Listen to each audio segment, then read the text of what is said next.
Hey guys, so we are episode 12 of Wear What I Made, and this is a wrap dress that I made in November, and I had planned on wearing it during Thanksgiving week, never got around to it, so today's a perfect day. So I was going to wear booties, but it's raining, so, full length boots, some stockings, and I think it's going to be nice. I'm going to wear a leather jacket over this as well. So I have the earrings that I found in my closet, give it a little color, this bright red lips.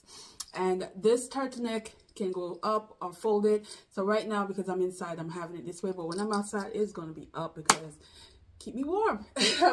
And crossbody bag, just over my shoulder. And yeah, so I'm taking you guys with me. Let me know what you think about this outfit that I made. Yeah, see y'all in a few.